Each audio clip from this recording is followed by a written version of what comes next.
everybody. Welcome to the Players Take, episode 218. I'm your host, Justin DeSimone, joined by my co-host, Montrell Rice. Montrell, how are you doing this week? I am doing fine.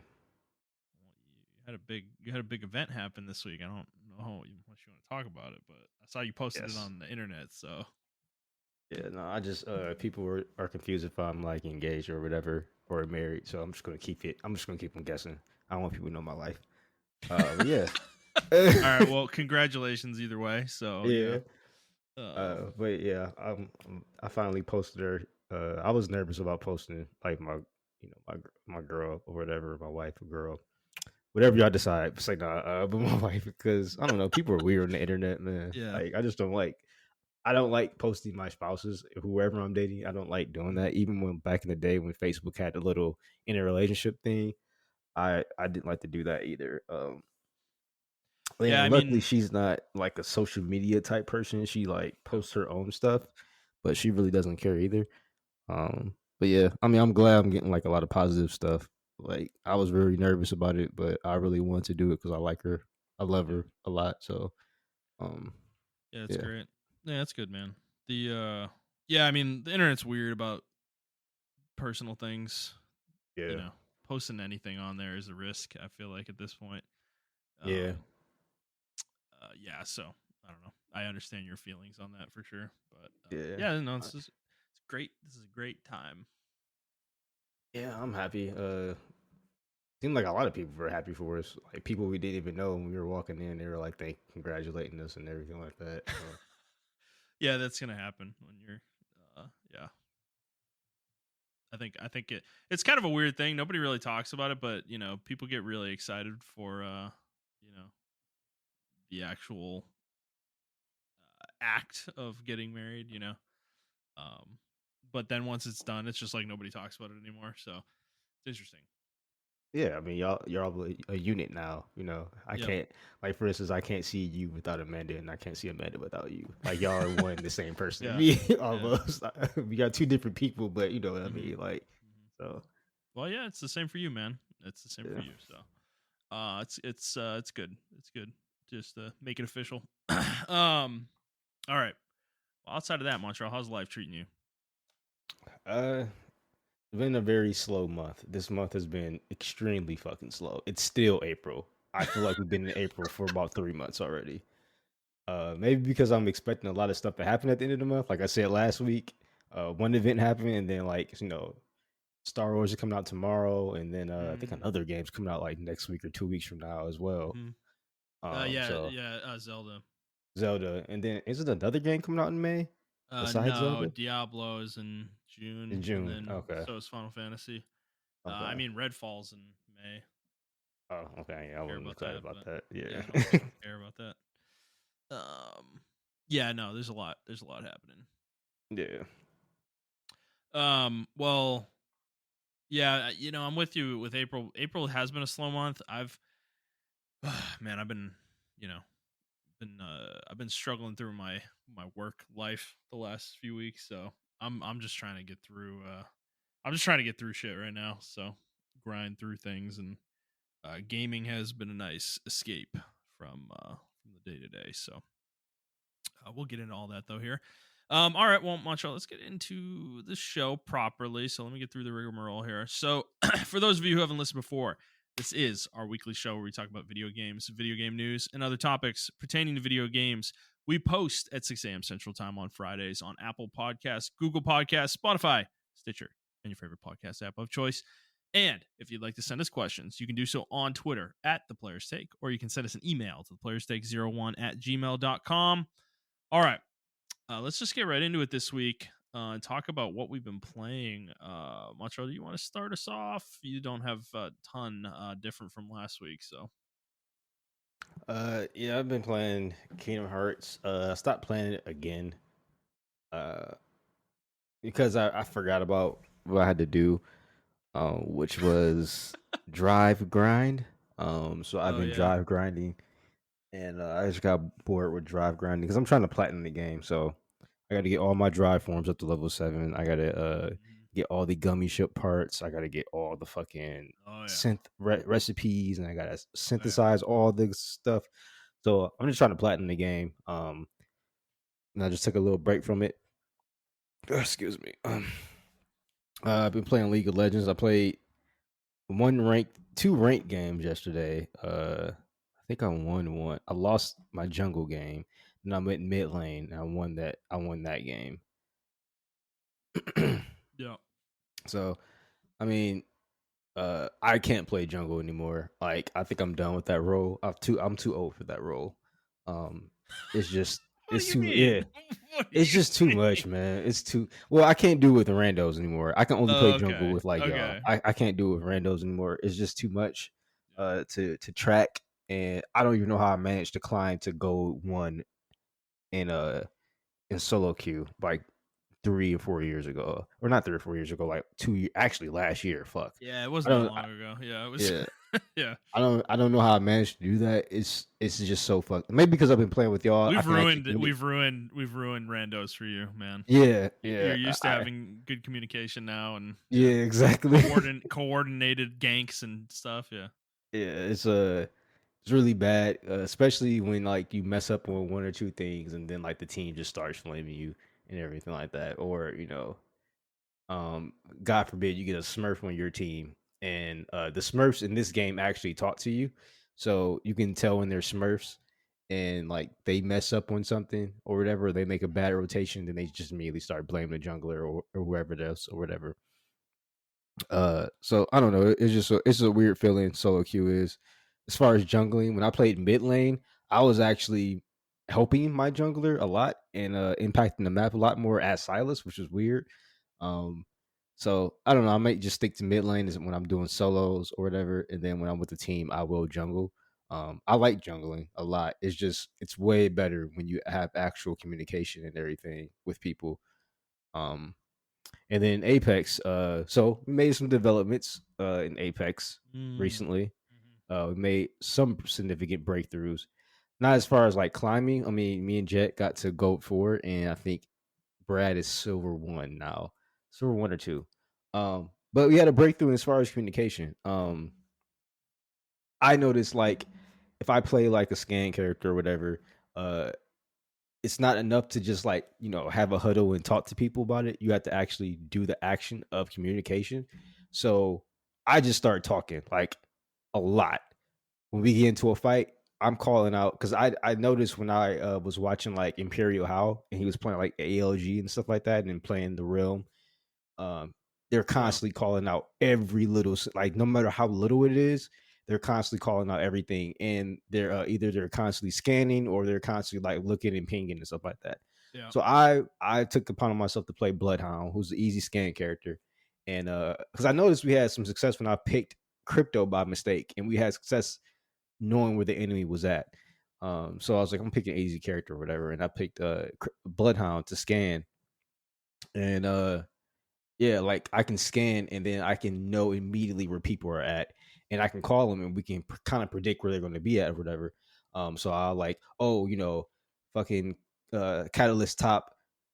She's on the roof, moving left, moving left. She dropped down. I'm five Mhm. seconds on my 5 seconds on my attack. Oh, she's moving to the left. Catalyst or not. Caustics on the right. Watch out, watch out.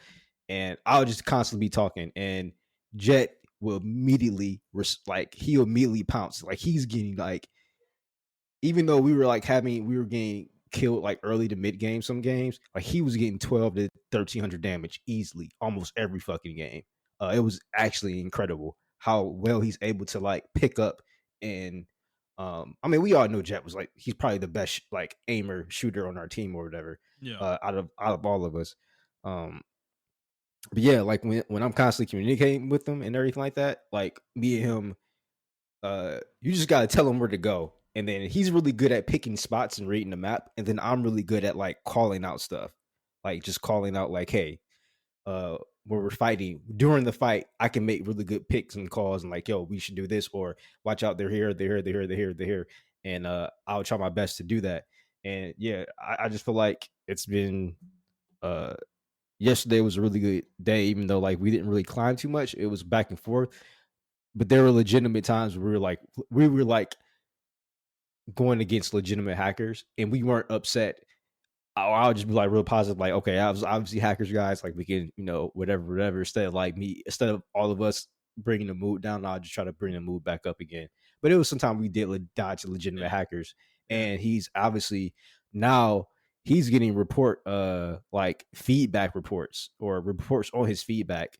Um, That was interesting. yeah, That's and new. um, so which is good, I guess. Like that's really good that they're actually paying attention, I guess now. Yeah, why doesn't it Um, tell you in game though? That's weird. that is weird. But yeah, he's been getting feedback now, and I don't know. The games yesterday was like a really good day. I For me, it was a good day because we had a breakthrough as far as like communication, and I Yeah. just realized like I have to talk more. I have to be the one to step up, and then once I step up, everybody else will talk more. It just takes one person to just do it and then break it. So like if you were to play with this, like unfortunately, like I feel like Brad still he's not bad. He's just lacking it in confidence. Like he has a good shot. He just lacks confidence sometimes. And I just need him. Well, he's I convinced don't. himself he's the worst player in Yeah, our group. So yeah. So when he's like playing Pathfinder, he does really good rotations and stuff like that. But sometimes we'll tell him like, "Hey, use your attack right here, use your attack right here, or use your alt right here." He'll hesitate, and we're like, "No, we need you just do it. Like, just do it, and we'll get out of the situation or whatever." And sometimes he'll hesitate, and sometimes he won't do it, or sometimes he will do it, but he'll do it a little bit too late or whatever. Or sometimes he just won't listen to the calls. Like with me and Jet, we'll be like, "We're pulling back, we're pulling back." Um, Sometimes he'll be still be stuck in the play or whatever. So I don't know. It's just it's just I feel like if it was like, me, you, and Jet, we'll have probably a little bit better success. As far as like climbing and stuff like that. yeah. And everything because we have I think we have the communication. Jet is actually like, he's playing other characters and everything like that. I think his character is Newcastle. Like he's really good with that character.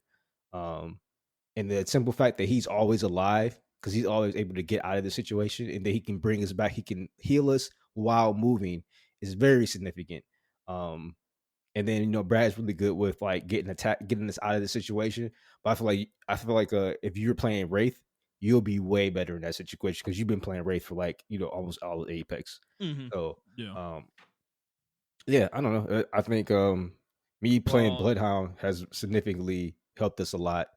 I like playing Bloodhound. Sometimes he can be a little bit boring, but as long as we're fucking winning, like I was beaming people down and stuff like that. And there were fights where I thought I was gonna lose, but I just focused in and then kept calling out stuff and everything like that. And we won plenty of fights where it looked like we won a fight against a Pred team early game, and it was like really surprising. We were like, those are fucking Preds because they had Pred trails, and we beat them. yeah. So Well, I mean, dude, I think this is this is where I got frustrated with Apex is because we're not like bad, you know.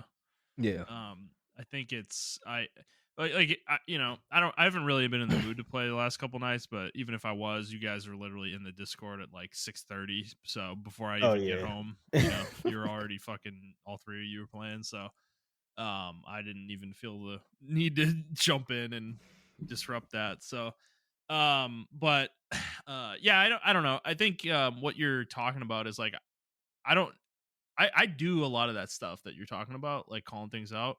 Hmm.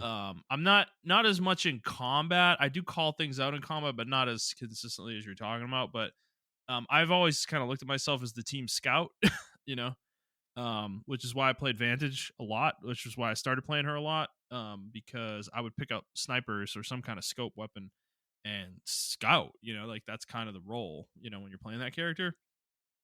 Um, I just never felt like the team did anything useful with that information before, which is why I kind of got frustrated and moved back to Wraith because it's just I just felt like I was saying things and there was nothing we weren't doing anything with it. Yeah.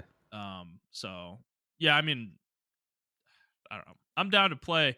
I hope you're right. I guess that's what I'm No, saying. I Because feel like I would love to be like hyper communicative and we're like really in sync. I feel like it hadn't been coming together recently. So yeah, I felt like I will say the first like couple of games I was doing it because I just I was just like, I'm about to start talking a bunch, and I didn't even say nothing to him. I'm like, I'm just about to start doing it, and I started doing it, and then like it took about 1 or 2 games, but after the second game, like everybody was on the same page with that, and they were talking to me, um, and even like when we were knocked and everything, like Brad was calling out stuff if like Jet or me were alive, like sometime we both won 2v1 situations because all of us were constantly not we weren't pinging, but we were just constantly calling them out like, hey, they're moving to the left, we're moving to the left, moving to the right, go inside the building, kind of cut them, split them up or whatever.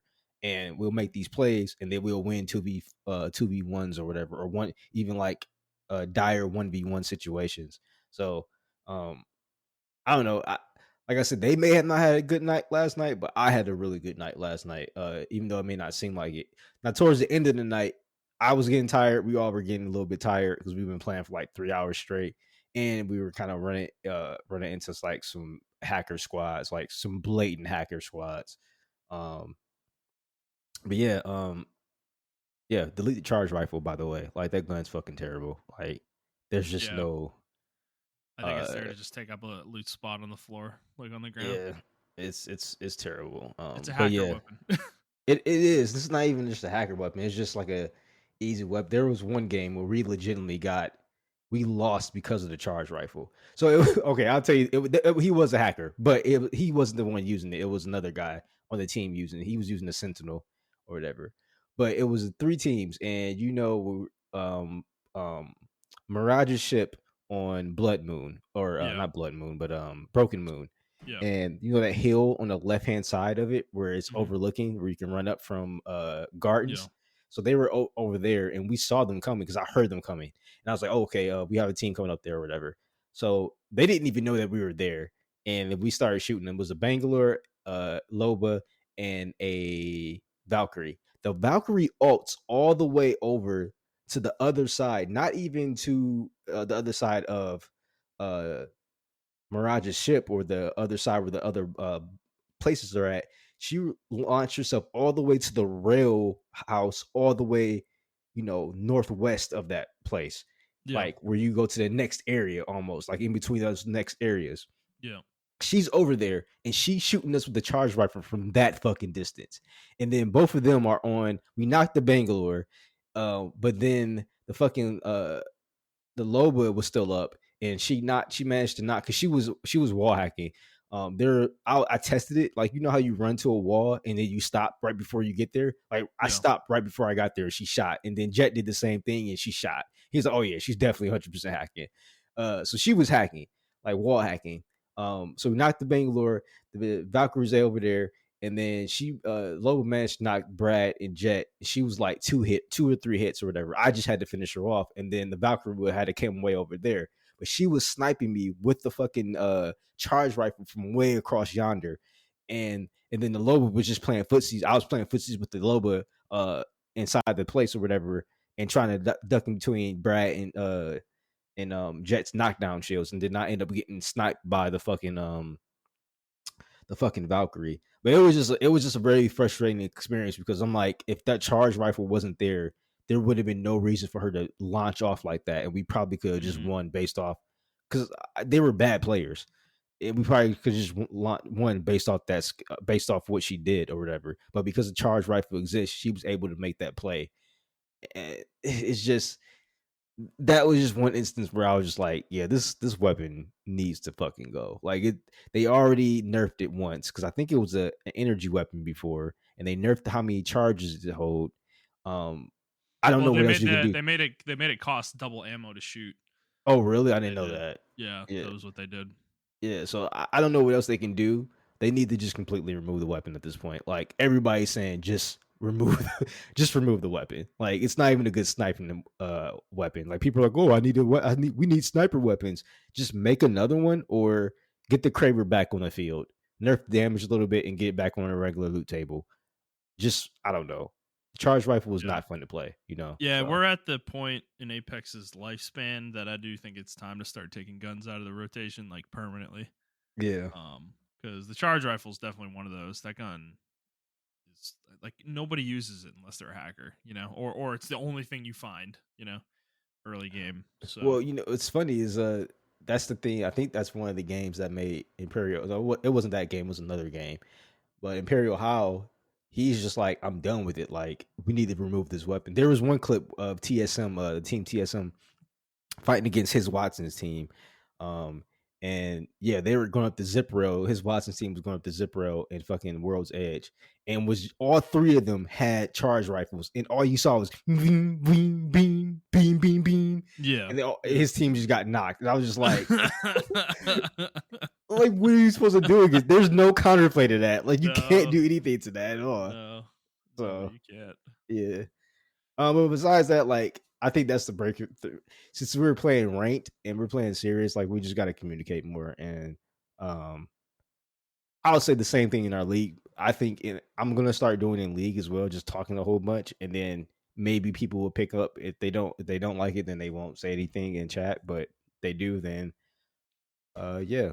I mean, because we do it when I'm playing support. Like, I would do it. I would be like, yo, I'm about to go in like right now. Mhm. We got a Yeah. kill on them right now, Yeah. or whatever. So, yeah, Yeah, I mean, if the group's okay with it, I'll do it more too. I tend not to because I figured it would annoy people, but yeah, yeah, no, definitely. I'm the kind of person like, dude, I used to do it in PUBG all the time. I would just call shit out like crazy, man. You know, I'd be like fucking team over here, team over there. We got a team rotating around us here, you know? Like I used to yeah. do that shit all the time, but I don't know. Now Like I we just said, got I old. felt like people weren't responding to the information, so that was another reason I stopped doing it, because it's just I'm not going to say it if you're not going to do anything with it, you know? Yeah, no, I understand. But I think people understand that now. We can't just play off skill alone. We have to actually communicate because people are. I think other teams are doing that shit, even though we can't hear them. Obviously, I think they're just like constantly calling out shit, especially in ranked. I think we're going against a whole bunch of sweaty amateur teams, and yeah. Yeah. Unfortunately, we have to do the same. We have to compete with them. So Fair enough. All right. Well, I've been playing, I mean, Apex League, same as you. Uh League, I've been like almost maining Varus the last couple weeks pretty hard. I kind of the last couple sessions I dialed it back a little bit and started playing some other characters again, but I'm trying to learn this AP build, and I like it. So AP Varus is weird. I like the build. I do think it's effective, but I think his early game is too weak, you know. mhm. Um it was like noticeable to me where I felt like there were team fights I wasn't winning like early in the lane that I think I would have won if I was playing physical or AD damage. Um and so I don't know. I just don't know where AP Varus fits in terms of like when I would play him, you know? Like what would I play him against? Cuz you would think, okay, squishies, but no, bro, like the AD build I do like obliterates squishies, you know, like the crit build. Mhm. I don't need to play AP to do that, you know. So, frankly, I actually think it might be worse because it takes a little bit longer to wind up. Um, so it's effective against tanks that are like physical tanks, you know, physical based tanks. That's really where AP Varus kind of shines, in my opinion. But it's like that's kind of a rare matchup. We don't run into that much. So I'm Yeah. not sure. I got to figure out. I think it's going to be more of a thing where I play it off of our team comp. If we have an imbalance on AD versus AP, like we only have one AP character and everyone else is AD, then I might play it in that situation maybe. Yeah, Um, I think that's what people tend to do, just to have a mix of AD and AP, so the team can't, all build MR or all right, build right, armor. yeah, That's where it really shines. Because what's funny is Varus is constantly banned in pro play, like constantly. yeah. Um, I I mean, don't dude, know where it came he from. slaps, man. He does Yeah. fucking crazy damage. Like his damage is nuts. Like it is pretty bonkers. Like there was like some of the games I was playing AP, like the ones where they were going well, where I was having good games. Like, dude, it was bad. If I got blight stacks on somebody like full stacks, like dude, and I charged my arrow up and hit the W, like bro, they were they were gone. They were gone, man. They were just done. They were dead. Like if they weren't dead, they were one hit, you know, after I shot them with the arrow. So Yeah. it fucking blows people up. Like it's pretty nasty. But the thing is it takes some setup. And positioning is, it's already important with Varus, but it's even more important in this sense, because you need to be able to get the blight stacks off on people, but also, um, capitalize on them and hit with the arrow as well. So he's a little awkward in team fights, actually, in my opinion, with that build, because you kind of don't want to focus on someone the team is already focusing on, because you're just going to waste all your cooldowns doing that. But the thing is, though, with that build, your cooldowns are shorter, you know. So your ult, like, I think I got my ultimate down to 30 seconds or something like that, like 30-second cooldown, which is fucking crazy for his ult, because his normal cooldown, I think, at max is 60 seconds or 50 seconds, something like that. Hmm. So it's pretty short. And also the ult was doing a fuck ton of damage on hit as well, because it's AP based also. So it's kind of it's interesting how versatile he is. I think that's why I've gravitated to continue playing him so much, is just like, he's just got a lot of ways to be built. And I like the character a lot. I just find it super frustrating how he fits into the current League of Legends meta, Yeah, where movement is such an issue for him, which is fine. It should be an issue for him, but it's like, it's just so frustrating, though, that there's some games where if you get behind enough, like, dude, those movement characters just blow you up, dude. They just get on top of you, and there's nothing you can do, you know. yeah, So it's yeah, I don't know. I don't think they're gonna fix it anytime soon. I honestly, part of me doesn't want them to fix it. I don't want them to ruin Varus's kit, per se. But because I like the way his kit works now, but um, I'm sure eventually they'll probably make some changes to him at some point. But yeah, so that's been fun. It's been a fun experiment. I think I need to try. I want to start playing Nyla also. Um, I want to learn one or two more um you, you know, ADCs. who I think you would like. I know I said avoid her, but I think you can play her. I think you should learn Samira, especially when you play with me. I think you should play Dude, Samira. I tried it, man. I don't know if I like her that much. I just don't. I don't. You don't I don't like the know. combo system? No, it's not the combo system. It's kind of how I kind of feel like she's really one note, Hmm. Like, I don't actually think there's a lot of versatility in the way you play her. You're kind of waiting for an opportunity to jump in, and then you just blow somebody up. Like, that's the play, that's the gameplay, and then if the fight goes right, you can just kind of chain into other enemies, with the dash. The combo thing is not a problem. I don't have a huge issue with that much. I don't know. I don't know why. I just didn't jive with the gameplay with her that much.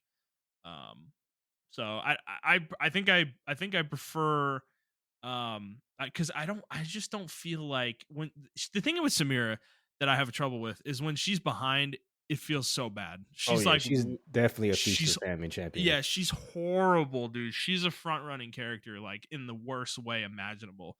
Like, when you're behind, you feel it, you feel like you can't kill anybody. And then the opposite's true, though, when you're ahead. When you're ahead, you just kind of blow shit up. So I think that's why I don't really like her that much, because I just don't feel like there's a middle ground with her gameplay. You're either having a great game or you're having a horrible game. Yeah, And I don't feel that way with Varus or Caitlyn or Trist generally. I feel like I can get back in the game with those characters. Samira is tougher in that regard. So I think that's why I want to try Nyla. She's kind of like a middle ground between the melee slash ranged. And she has a little bit better survivability abilities compared to Samira. So I think that's why I want to try her next. Um, I don't know. I kind of want to try Zeri too. There's some other ones I want to try out. I've never played Miss Fortune actually either. She's another one that I should probably try at some point, but um, at this point, I feel like I should just figure all of them out and try to play all of them, so I have an answer to every situation basically. But yeah, I don't know. I want to play some League though. I've been chomping at the bit for a couple days actually, because you guys have been playing Apex the last 2 days. So, and Andy's been unavailable moving. yeah. I can Motherfucker. I can play tomorrow. I can't play the day afterwards because we bought some board games. Um, so Got it. Okay. I'm All trying right. to also trying to like slowly ease. I know this is your. I actually I save it for after games you're playing, so you can No, continue. My go bad. ahead. Go ahead. I'm trying to slowly Conversational ease. show. Yeah, trying to slowly ease Deanna into like playing, um, the type of board games we play, but like easy mode. Like I don't Yeah. want to be as complicated. Yeah. Even though I don't think the ones we play are complicated, she'll easily get it. But she doesn't like all that extra RPG mechanic. Yeah. Um, Yeah. but I do think like I think we'll be good at two-player cooperative games.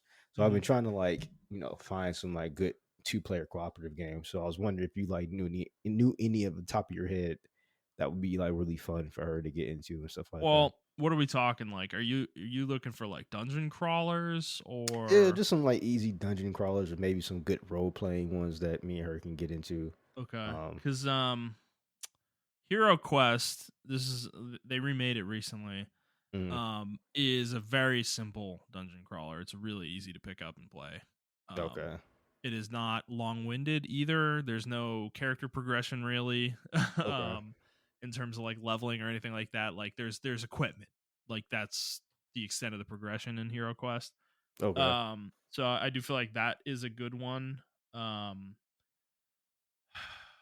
I think, yeah, I think Gloomhaven's probably too complicated. If you wanted to introduce it to her, something like that to her, then I think Jaws of the Lion would be much more appropriate. There's a lot less going on in that compared to a normal actual game of Gloomhaven. Um, trying to think some other ones. Um, there's some D&D in a box games, like literally the game D&D, okay, where they have miniatures and stuff. Those are probably are intimidating for people, but they're actually not that complex. Everything's kind of done for you in those already, so you can kind of just pick up and play those. The characters will be like pre-built for you, okay, um, things like that. So yeah, I think those might be some good options. If you're looking for more pure co-op, non-dungeon crawler stuff, there's tons of stuff like that out there. Um, I'm not as familiar with that stuff. Unfortunately, our game group does not tend to play those as much. okay. Yeah, Um, she bought some because I told her I like going against her. Uh, and she yeah, beats my ass in board games all the time. yeah, But I'm like, I like doing both like cooperative and like going against each other. But I was like, yeah, I think we'll do really well at going against like a cooperative because like we yeah, do, like for instance, even though we're going against each other, right? But we're playing against the computer and stuff like that. And fucking Super Mario, or not Super Mario, but Mario Party All Stars. Um, yeah. yeah, we just have fun because sometimes we'd be going against a computer or whatever the case may be. So I don't know. I just think it'd be cool. Look into maybe a zombie side. Um, Okay. I've never played it, but I believe it's a cooperative survival game where you like fight hordes of zombies basically. Okay. And there is character progression in that as well. There's like equipment and stuff. I don't know how complicated it is, but my impression of it from what I've when I've looked into it is that it's not super deep at first blush, but there is a ton of content for it. So like Zombicide has a million fucking expansions. So like I obviously start small with it. But Yeah. I mean look into it before you would invest in it, of course, but Yeah. that might be a good one, because I think it's like you two would be cooperative against like AI, zombie hordes basically. So Okay. Yeah, I'll look into it. All right. Thank you. Now you can continue. What's okay. your next game you've been playing? Yeah, Metroid, still playing that. I kind of dude, I kind of hit a wall actually with this. Like I got to a point where I think I'm actually stuck. I don't know where to go. Um I'm like trying to figure it out. I really don't want to look at a guide. So I'm like I'm being very stubborn about it. So I've wandered around everything that I've explored like 4 times now at this point. I just cannot figure out where the fuck to go. Um, so I'm struggling through that right now, but I love it though, dude. It's like that's why I don't want to do a guide with this because I'm trying to play this old school, like Yeah. the like have that old school experience with this game. So so yeah, I'm gonna keep struggling through that. Hopefully next week I'll have broken through the barrier. The problem is I've picked up another game and then a new game and then Jedi Survivor comes out tomorrow. So yeah, I don't know. I don't. Yeah, I don't know how I'm gonna handle all these games. Tellurizer 3, I actually don't think I played it this week at all. Um, I've been mostly focused on Metroid, and then the last game I'm going to talk about, and then multiplayer stuff mostly. So yeah, I was actually pretty busy last weekend too. I had shit to do like every day last weekend. Um, but the last game, so Honkai Star Rail, we talked about this. I think it was 3 weeks ago. The release date was announced for it. Well, it came out on Tuesday, and I played it all night yesterday, and then I played it for my lunch break today. So I probably put in 5 or 6 hours so far Mhm. in it. And this game is it's interesting. So it's made by HoYoverse. This is the same company that makes Genshin Impact, of course. And I'm gonna be honest, I am surprised at how similar structurally it is to Genshin Impact. Like it is almost there's a lot of systems in the game that are just ripped straight out of Genshin. And part of me is disappointed with that. I was hoping for a little bit more creativity from this company because the quality of their games is extremely high. So the part of it for me that where I think like they need to work on, in my opinion, is the game systems themselves. Because Genshin is a really high quality game and the game systems work together well in that game. However, I don't feel like some of the things they put in that game aren't great for the player, and I don't love them. Like the artifact system, for instance, or the way the resin system works. And those things in Honkai Star Rail, I haven't fully, like, just full disclosure, I'm not deep enough where I know exactly how all these things work yet, but um the impression I'm getting is that there are facsimiles to all these things in Honkai Star Rail, and they don't seem that different from the way they work in Genshin Impact. So, for instance, I'll start with the gacha system. The gacha system in Honkai Star Rail is literally copy pasted from Genshin Impact. It is exactly 100% the same, like fucking almost no differences whatsoever. The rates are the same. The cost of pulls is the same. Like, I'm talking money cost, like dollars, like, you know US dollar cost is exactly the same as it is in Genshin. And the number of pulls you need for guaranteed pity is the same on as it is in Genshin for both characters and weapons. Weapons are in the gacha in this game as well, the way they are in Genshin. There's a couple small differences with the standard banner. So the standard banner, which is the one that's permanent, that has the starter 5-star characters on it, basically. They added a mechanic where after 300 pulls, you get to pick a 5-star from the pool of 5 stars to get for free, which sounds great, but nobody pulls on standard except for the free pulls that you get that force you to pull on standard. So it's going to take literally 2 years for people to get to 300 pulls on that. So it's really a negligent feature, or negligible feature rather. And then the other thing they added was like a starter banner. You can do 50 pulls and you get a guaranteed 5-star. And the game so far, and actually the pulls on that banner are 20% reduced, like in terms of price. So like for they're these tickets they give you. They're basically like train tickets essentially. And when you pull, it costs 1 generally. On this banner, a 10 pull would actually only cost 8, and you'd actually get 10 pulls. So you need 40 pulls to get 50.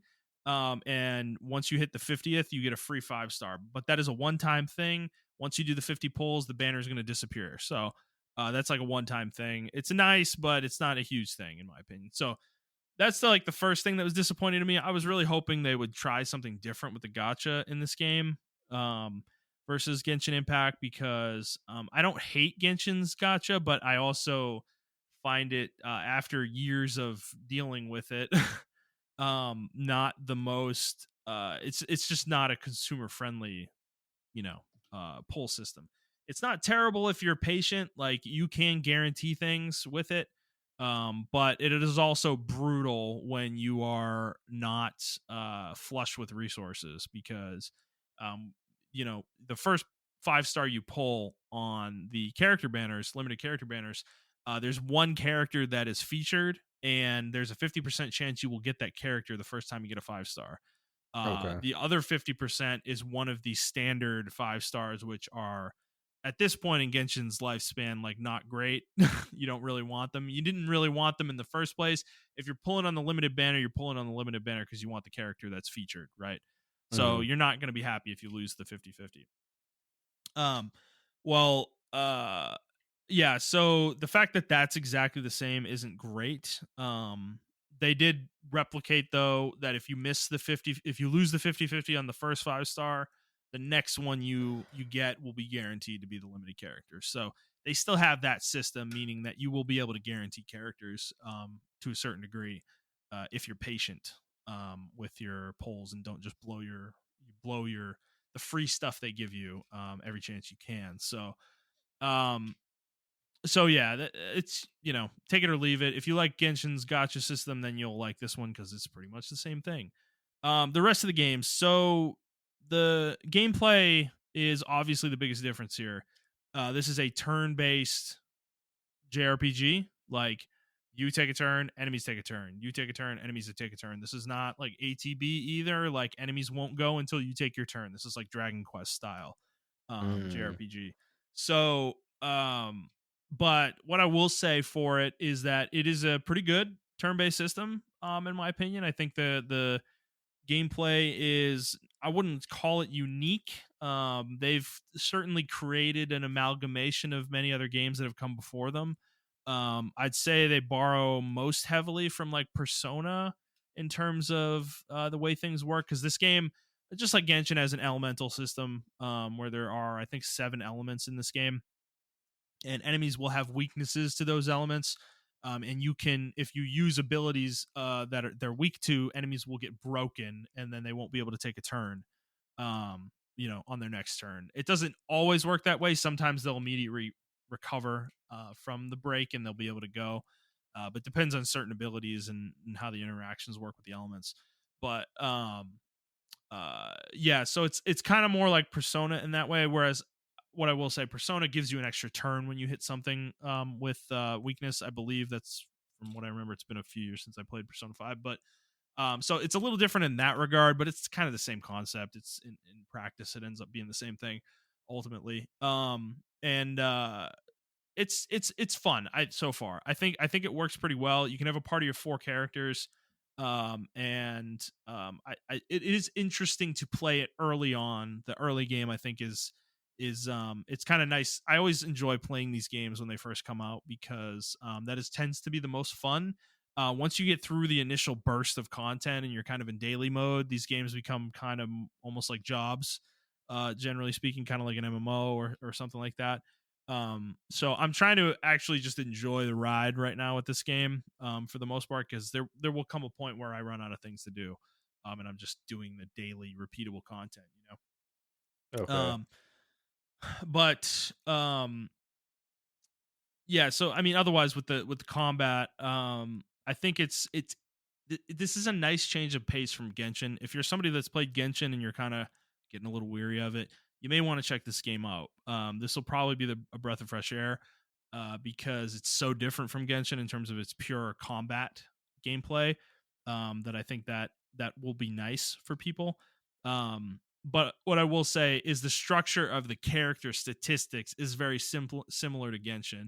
You have your attack, you have your defense, you have your HP, and then there are obviously tons of substats like crit rate, crit damage, elemental damage, things like that, energy recharge, all that stuff. It's pretty much ripped straight out of Genshin, like all that stuff. Which is, it's fine. The only big difference in stat is speed. There's a speed stat in this game, and that determines how fast you go in the turn order in combat. So that is like the one big difference with this, which was kind of a necessity, I would say, given the difference in gameplay style. But the rest of it is pretty structured pretty similarly to Genshin in that regard. Other things that I've seen, the There is a resin system in this game. It's called Trailblazer Power or something, or Trailblaze Power or something like that. You have 180 of it rather than 160 with the resin.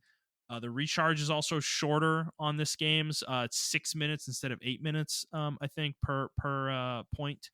And so you have 20 more points. And then the one use I have of it so far is actually halved from what Genshin's is. So it's 10 of this Trailblaze power instead of the 20 that Genshin does for the equivalent activity. The activity that I have unlocked right now is just like EXP books, like getting experience booklets, basically. Um, so that is a little nice. I need to play deeper into it though to understand how the rest of that economy works with that limited resource, because that is kind of the major daily kind of activity in Genshin Impact, is using your resin and getting things with resin, because that's where you get most of the value out of your time in the game once you get to a certain point. So I'm going to be interested to see how that works out in this game by comparison. Are they more generous? Are they not? Is it about equal to the way Genshin is? I'm not, I don't know yet. I don't know enough yet. Based on everything I've seen so far, though, I'm having a feeling it's going to work out fairly similarly to the way Genshin's is, even if it at first blush might seem more generous. Sure, they might give you more books, but you might need more books to max your characters out than you would in the equivalent in Genshin Impact. Mhm. So I don't really know that yet. Know enough to say that definitively or not. Um, other than that, story. This is a sci-fi game. If you're into that, like Star Ocean, or trying to think of, like, maybe like a more sci-fi tales or Fantasy Star style game like JRPG, then this might be up your alley. This is pure sci-fi pretty much. There is a so they have another game. Hoyoverse has another game called Honkai Impact Third, which is actually the first game they ever made. That's the one that kind of kicked them off and made them successful. Yeah, that's the These one I games, played.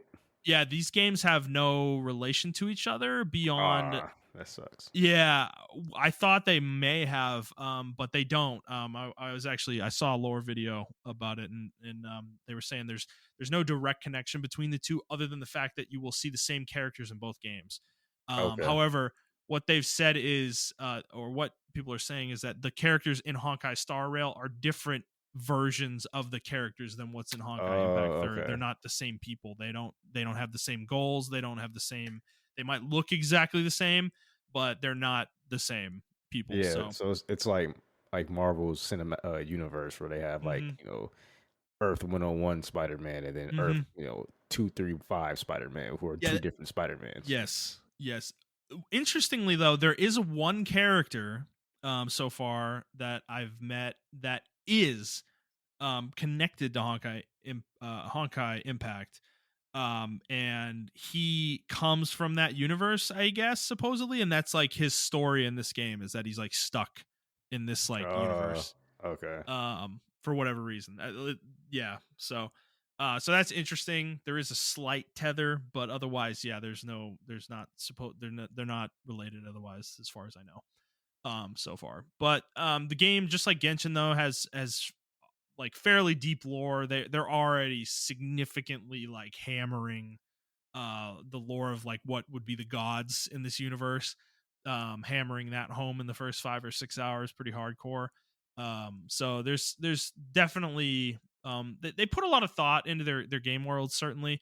While I don't think Genshin is like the greatest thing I've ever seen in a video game, in terms of like game lore and like how deep it goes, it's better than most, what I'd say. So I kind of expect the same treatment here, ultimately. So, if you're in for a good story, it'll be probably a decently fun ride.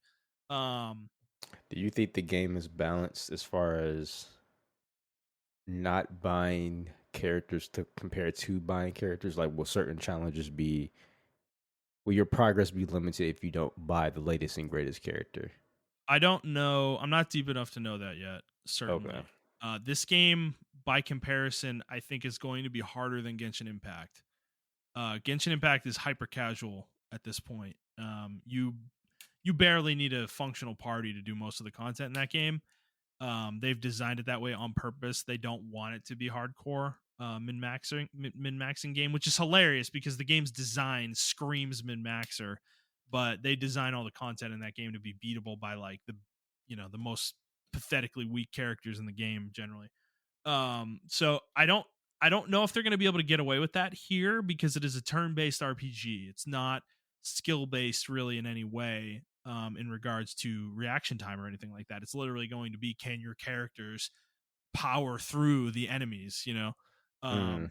obviously there's some elements of the elemental system and taking advantage of that, but that will make the combat harder by forcing people to do that stuff. So I actually think this game generally is going to be harder than Genshin Impact, but interestingly enough, from what I understand, the free characters that you get at the start are actually pretty good. Like they're not they're you don't need to I don't think you're going to need to spend money to be able to beat the main story in this game. Okay. Which is, I've said that for years about Genshin Impact. I feel like Hoyoverse does it on purpose. They're not trying to sell characters off of character power necessarily, even though sometimes they make very powerful characters. It happens. But I think they're more. I think their business model is making cute anime characters that people want. you know, that I think that's generally what they're going for. So because yeah, the funny part for me so far is I'm actually like looking at this game and actually thinking I want to try to approach it as a free to play if I can, because I'm not a free to play in Genshin, and that has soured my experience to a degree in that game because I didn't learn like I didn't learn their method until it was too late, where I did I didn't realize the game was going to be as casual as it actually ended up being. So it got to a point where I like invested in characters and I've made my party too powerful and I just kind of obliterate everything. Mm. To the point where the game's like fucking mindless for the most part. I don't want to have that experience here, so that's why I'm kind of thinking I'm going to try to free to play it for the most part. Okay. Um, Here and just see how far that takes me before I get tired or frustrated or bored. And kind of experience the game from a different angle. Um, I'll be honest though, so far like I haven't felt the need to spend money. There's not like everything they give you early. They actually give you a lot of characters. I think they've given me 6 for free so far. And I think there might be 1 or 2 more that I can get also. So that gives you almost 2 full parties to play around with in the game, which is pretty nice to start. And also they give you enough free pulls that you'll be able to get something. Probably I'm gonna get enough free pulls to get 1 free 5-star for sure, Okay. certainly. And then depending on luck, maybe 2, if I'm lucky enough. So, and that's just at the start here. That doesn't even, if you think about 6 months from now, there will be way more free pulls in the game. So yeah, it's they do have the same system that Genshin has with characters though. So Genshin has the constellation system with characters. When you get copies of them, you can merge them into your main copy, and then that will unlock a constellation for the character, which is literally just like a passive ability the character gets that enhances them in some way, Yeah. makes them more powerful. This game has that exact same system. They're called eidolons in this game, so that they're continuing with that as well. So to my point about the gacha being exactly the same, it is the same in that way also. um but what I'll say of it so far though, I'm positive on the game. I don't think it's like crazy good. I don't think it's like it's not innovating in any significant way in this genre. I'm not like I don't think it's better than like the best Final Fantasy game in terms of its gameplay or anything like that. um you know Certainly not. But is it a fun game that might be fun to play, to continue playing? Yeah, sure. I think like I trust them to support this game long term. They're not the type of company that abandons their games. So now they've never had a game that's bombed, so maybe that could change things, but I don't think this game is going to bomb. I'm seeing coverage of this shit everywhere, dude. So I would have no fear on that front. Um, the only other thing I didn't mention so far is the world exploration. So this game is not an open world game the way Genshin Impact is. It is I'd almost call it like more like a Tales game where it's kind of like linear corridors and small areas. Mm. It's much more like that. So exploration in this game is a lot faster than it is in Genshin. The time consuming nature of this game is actually the combat. You're going to spend most of your time in game, probably in battle, or Okay. watching cutscenes. That's like the main time suck. Running around environments takes like almost no time at all. It's super. I'm like it takes like 2 seconds to get from one end of a zone to another. They're just small rooms basically for the most part. So that is an interesting change of pace as well. That's totally different from Genshin. Genshin is a completely open world game, you know.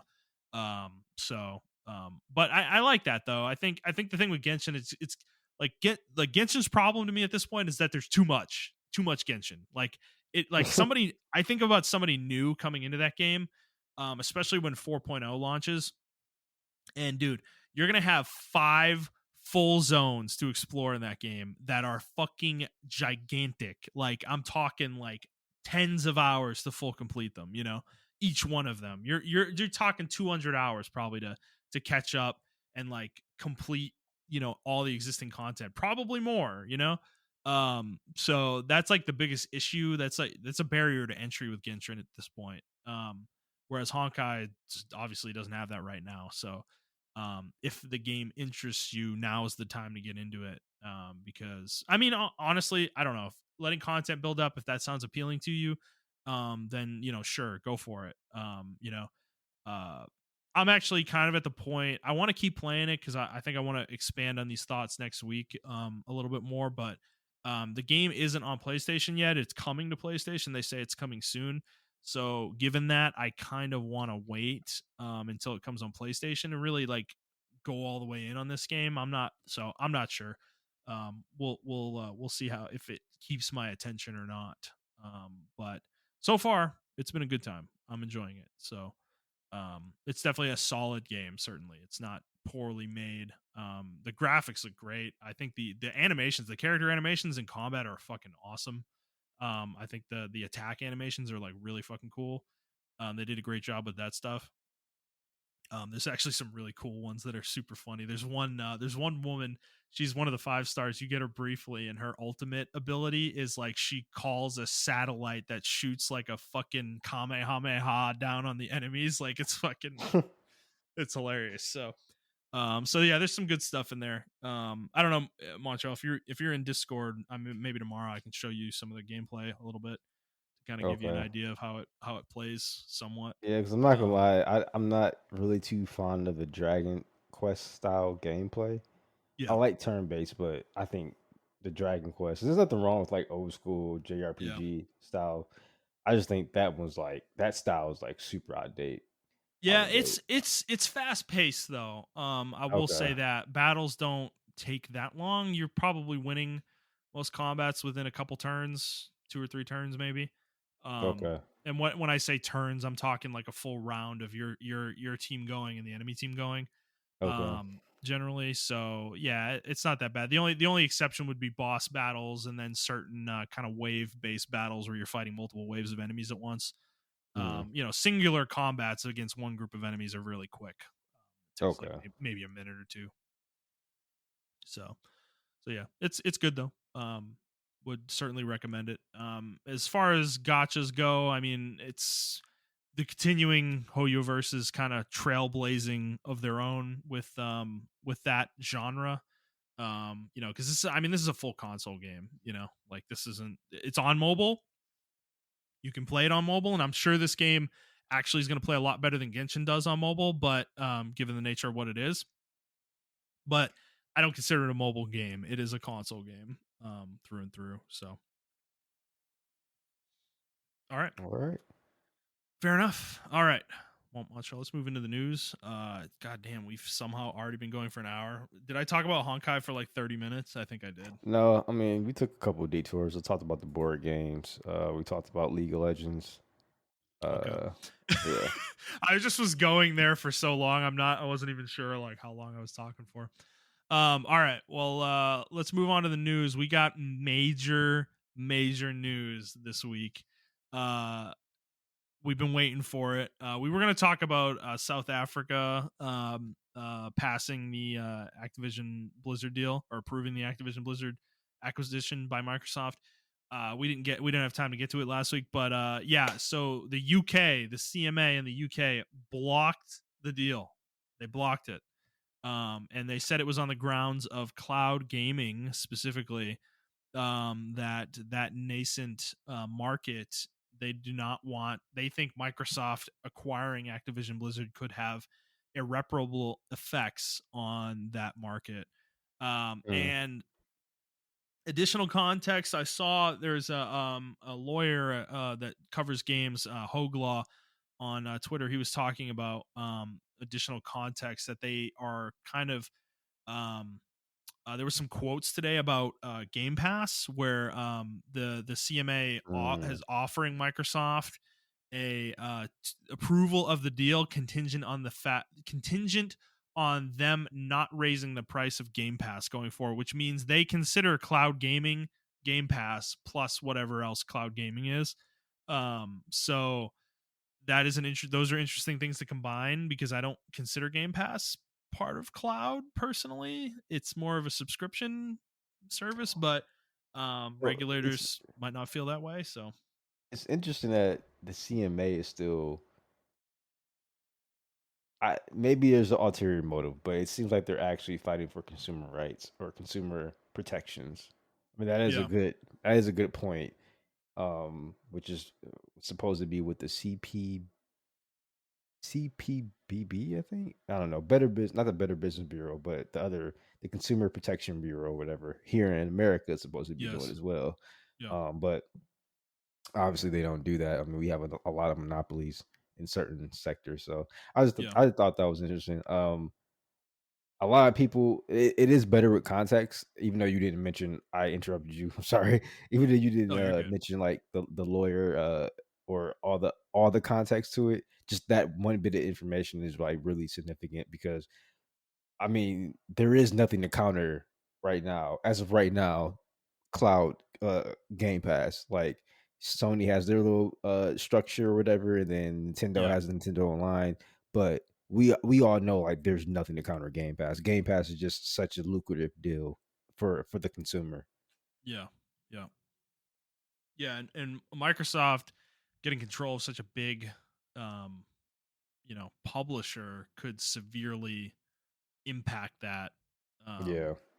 um, in a bad way, certainly. So I mean, the other thing mentioned though here is that the FTC is actually not necessarily guaranteed to approve this either. So Mm. even if Microsoft were to somehow appeal this and convince the CMA to, or convince the decision to be overturned, I mean, they still got to contend with the U.S. side of things here. Yeah, because that's I was thinking about it, and I know a lot of people were like, "Well, Microsoft needs something," and whatever the case may be. Um, It's just too big, man. Activision Blizzard is just too big. Like Call of Duty is just way too big.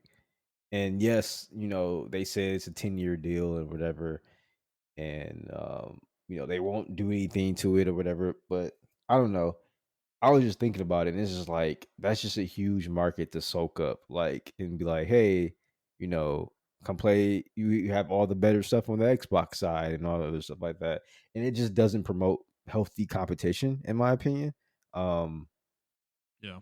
I'm kind of glad it's getting blocked. Like I've been on the fence for it for a while, but I've always been leaning on the side of like being blocked, not for Sony's sake.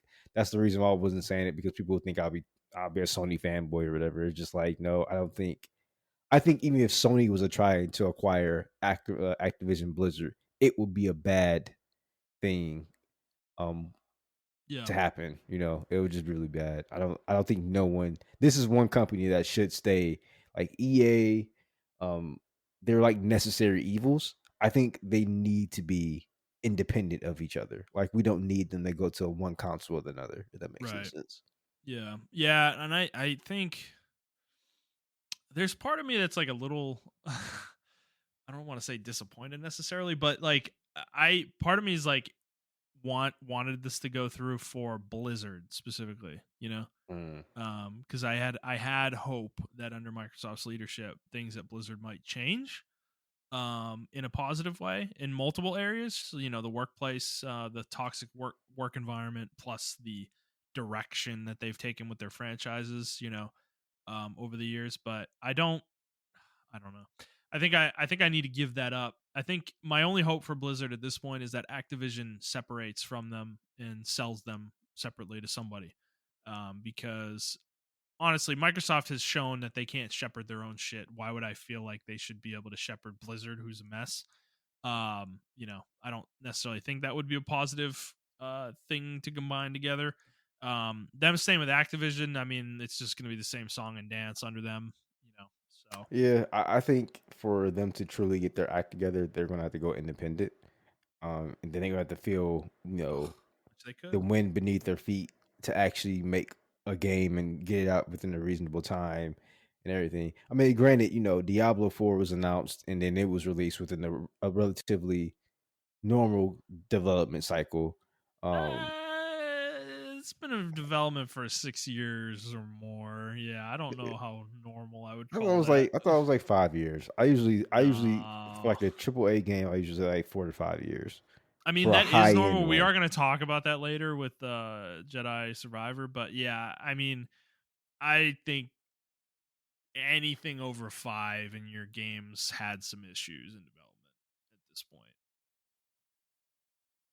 Yeah, I, I yeah, you're right. I don't know. It just seems like every time we turn around, like they announce something, then they cancel it, and it's because they just have all the time in the world. They have a money sink, which is rather, um, like World of Warcraft. That was their And money sink. They Hearthstone. can yeah, Hearthstone. So I don't know. Yeah. It's like Valve, right? Like they don't need to make video games Yes. anymore. Certainly don't. They certainly don't. Well, Blizzard's always been owned by somebody too. They've really never been independent. Because before Activision, they were owned by Vivendi. For forever. So yeah, the idea of an independent Blizzard, while it sounds interesting, I don't. They need.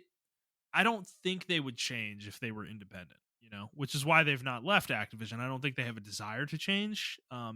They're unlike Bungie. Like Bungie wanted to get away from Microsoft because they wanted to do something different. Blizzard has no desire to do that. So, that's just kind of a pipe dream. But they would need leadership, I think, to actually come in and actively change the way they work. Or the way they think about their games and the way they release games and design games. Like they would need leadership that does not agree with the way they're doing things. And that just feels unlikely at this point. So, um, yeah, I don't know. I think Microsoft would probably be happy with the way they operate today. So, beyond the Yeah, workplace environment I don't stuff. know. I just think, you know what? I think the only people that will actually get Blizzard shit together is like Nintendo. Um, like yeah, they give like I think they have times for people like they give probably like the team that makes Zelda all the time in the world, to make the next Zelda. I don't think they give I'm about to say Xenoblade Monolith Soft that much time, even though I think they are truly respected. Um, even Well, Retro I think Studios. Monolith Soft just doesn't need that much time. I think they're just that good. Yeah, you're right. You're right. They're a well-oiled machine. You can tell. Um, I don't know. They just need a company that would be like, hey, you have a deadline, and your deadline's 4 to 5 years, or whatever the case may be. Maybe EA, like maybe EA is the ones like, hey, No, I mean, to me, it's bad, but like EA will actually, push out something. They will push it out like, all right, we gave y'all yeah, 4 years, push yeah. it out. Do I Like care at this point, dude? Like, if Blizzard shuttered, would I even care? I don't think I would even care. Like, just honestly, mercifully make it happen. Somebody will buy the IP and do something else with it. So that might yeah, be the best case scenario. I don't know. yeah. At this point, it might be because Yeah. I think they're all full on board with Overwatch, which is okay. I mean, they have a whole totally new fan base, um, which is weird because it's I don't like to compare people or whatever, but it's like the yous, the Jets, the Brads, and me's, and then it's like now their fan base is like the pink haired fucking furry millennial or Gen Zers and everything like that. And they have two different fan bases, and I think they recognize that, um, and they're trying to determine which one brings them the most money. And I think Diablo No, is a way. they hate us. They hate us. Yeah, Like the you're right. me's, the you's, the jets, the brads. They fucking hate us, bro. Like they have They did, hated us for a long time, and they begrudgingly take our money. I feel like. yeah, they don't like the Asmongods. Like I think that's what No, they do they not. don't They they don't like absolutely those. despise people like him. Yeah. Yeah. But those type of games they made, like they made those type of games, Yeah, and it's forgetting where you came from. You yeah. know. And I don't, and what part of me is like is the change for the, like you can still make those games, because I mean we have to be honest with ourselves, right? Like back in that type of day when we were making those type of games, and the people that did make those type of games harbored, not to say all of us, but a lot of us did harbor those very gatekeepy, uh toxic ways in those communities. Like if you try to get Yeah. into like a 40K like game or whatever with people, they were very like toxic towards you or whatever, unless you knew what you were talking about, but it was really hard to get into and stuff like that. So it's just like even with like WoW and stuff like that. uh and I'm not, like I said, I'm not saying everybody, I'm not saying all of us or any one of us in our group is like that. uh Even we talk like that sometimes where we're like, oh, I fucking hate, what they did to this game and everything like that. And I have to catch myself like when I'm talking about StarCraft or whatever the case may be. Sometimes when you catch yourself when you're talking about Warcraft, um, or whatever the case may be.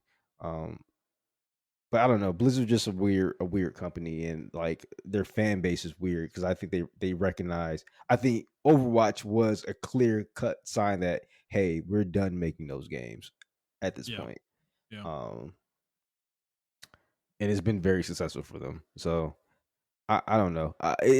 To me, Diablo is so weird. Diablo 4 in particular is so weird because it's not, from what just the time we played it, is not that, you know, Overwatch vibe. It's like old school vibe, like almost like it's back Yeah. to the roots. It's like, I was talking to people online about, fucking Warhammer 40K, and people were DMing me about it and everything. It was like, should I get into it? And I was like, the lore is brutal. Like there is no good guy. Like legitimately, there is no good guy. If you were a citizen in the Warhammer 40K universe, you would want to kill yourself as soon as you're born because it's a fucking terrible. It's a terrible world to live in. Like everybody's bad. Yeah. Everybody Yeah. sucks, and you just have to learn to deal with it.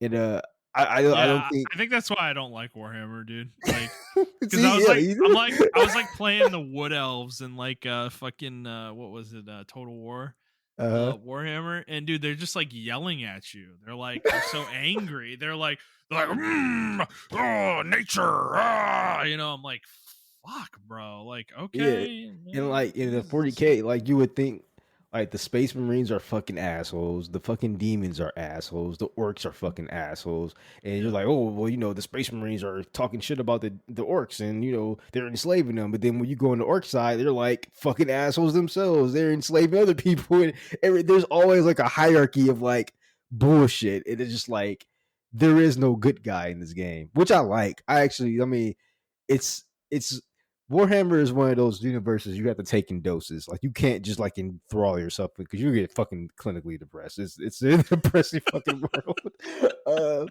But like it's a cool world. It's something different, and I feel like Diablo. When I played Diablo, when I used to play Diablo back in the day as well, it gave me that same vibe. Like the world is always fucking depressed. It's Even though, horrible, dude. yeah, it's a That's terrible place to awful. live in. It is a playground for angels and demons. Like that is Yeah, the world of Sanctuary, dude, and it's like fucking horrific. And but that's where it's supposed to be, all right? Like that's Diablo, man. Like that is yeah. Diablo to me. It is not a safe world to live in. And I love that they're leaning into that a little bit more. At least it felt like in the D4. So I have I don't know. I have hope a little bit, I guess. I just, you know, I think I'm still scarred from Warcraft 3 Reforged. I yeah. can't trust them, you know. Yeah, I get it, and I know this is like a totally different conversation, but it's just like I think there Yeah, is a we've sidebarred world. hard here. Yeah, we did sidebar hard, but I think there is a world, right, where we can have that deep, you know, that deep lore that we used to have, but without all, but with the need, well, not the need, or but with the good writing and I hate using this word, but like because I think it's a buzzword at this point, but it is a good point with good writing and diversity, right? I think we can do that. Um, and I don't know, there were certain races inside of like Diablo 4 or whatever, or we were seeing black people and everything like that. And it didn't seem out of touch, out of place or whatever. They were just there. And I'm like, all right, cool. And no one's like saying come out, the fucking armor is not coming out like, hey, I'm a black armor. Like no one's doing that cringe shit. They just like, Yeah. Yeah. they just so their armor and they just so happen to be black or whatever. So Yeah. it's like that's what I kind of want or whatever. Like I don't mind that type of shit.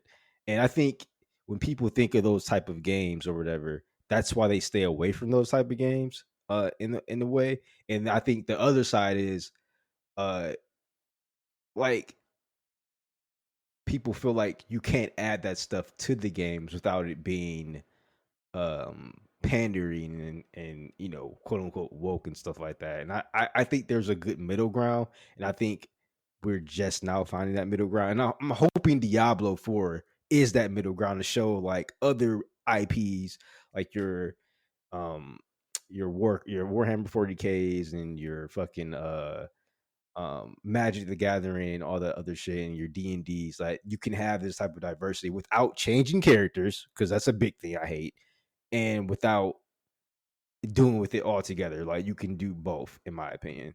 I don't know how we got here from the Activision Blizzard, but yeah. Anyway, All good. that's my 2 cents. I was thinking about that for the last couple of days anyway. But Mhm. yeah, that's my 2 cents. But All right. yeah, Well, I'm glad it's blocked. we'll see how this plays out. I mean, this isn't over yet. I don't think Yeah. this is the end of this story, so we'll continue to cover it as news continues to come out about it. So, all right, let's move on. So we talked about Jedi Survivor. Jason Schreier at Bloomberg wrote an article about how quickly the game was made and is being released. So Star Wars Jedi Fallen Order came out in, I think it was November of 2019, I believe. So Yes. we are at the 3.5 year mark from when that game came out, and Survivor's coming out tomorrow. Well, today, if you're listening to this, the day it comes out.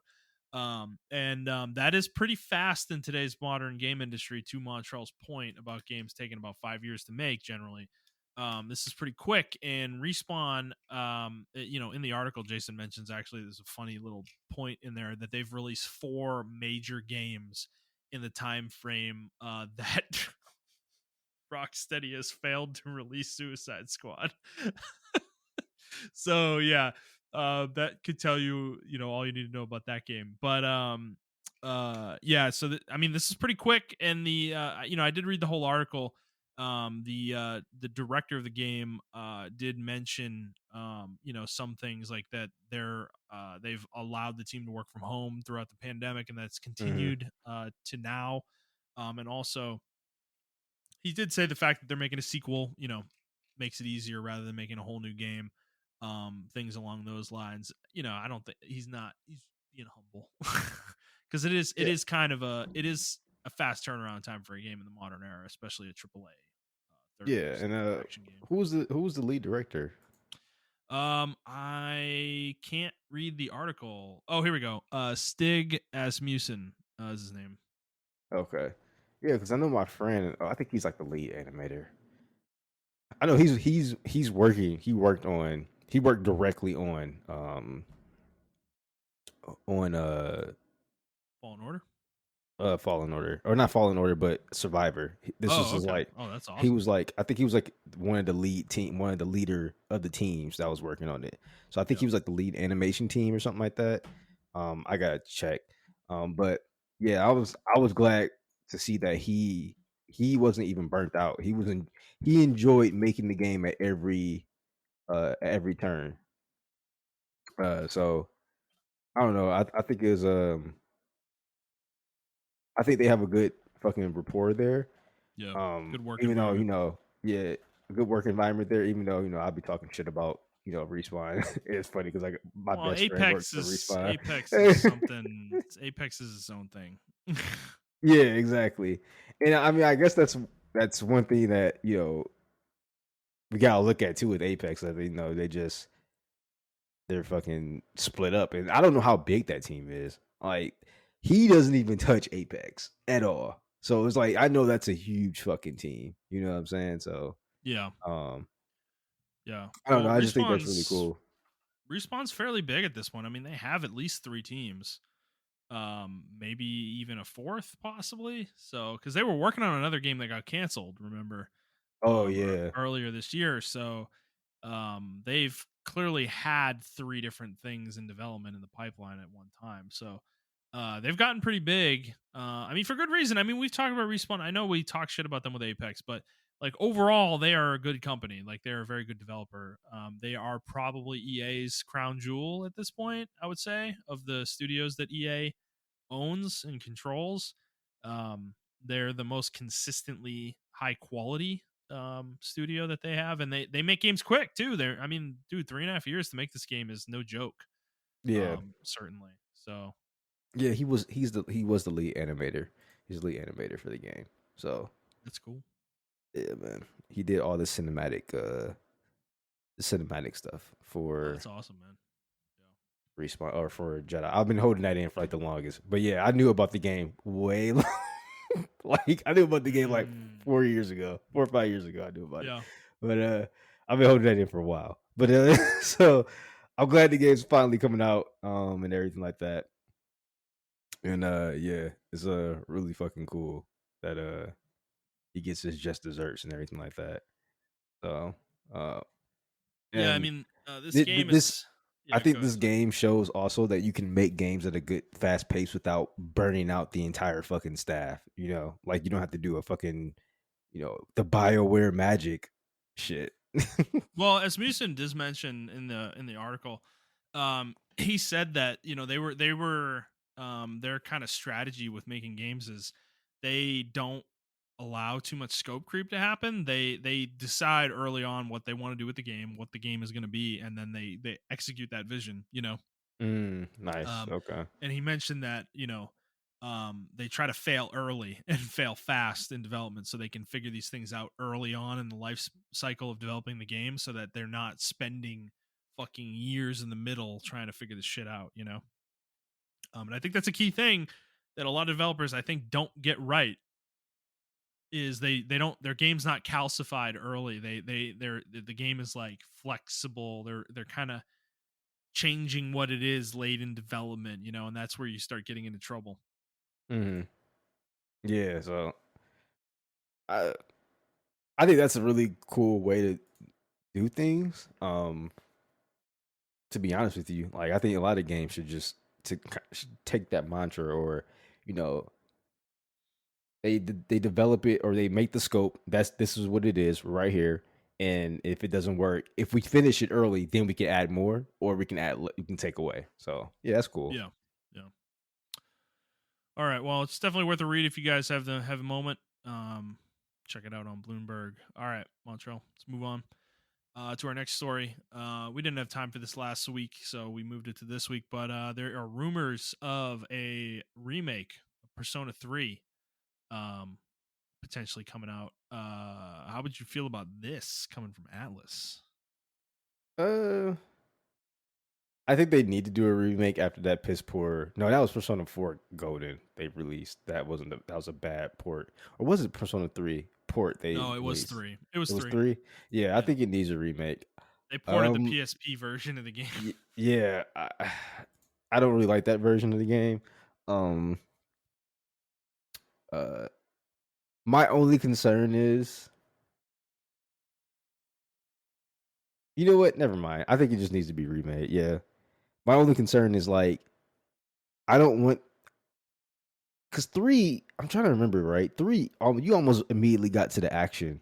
in 3? Like you Well, were like, I've never played 3, so I oh, would certainly take a remake of this game. But okay, yeah. I'm 3, trying to yeah, remember if 3 or 4. It was like it wasn't as long as a tutorial as 5. Like that's the only reason I don't like 5 is because 5 takes so fucking long to get into. In my opinion, it's really good. I like But it personally. I don't know. I Persona is a game made up of small moments, and I like the fact that the game takes its time. I can appreciate it getting into it quickly. I'm sure that's good in its own right in 3, mhm. but I didn't mind it in 5 personally. Yeah, no, that's been Persona's thing.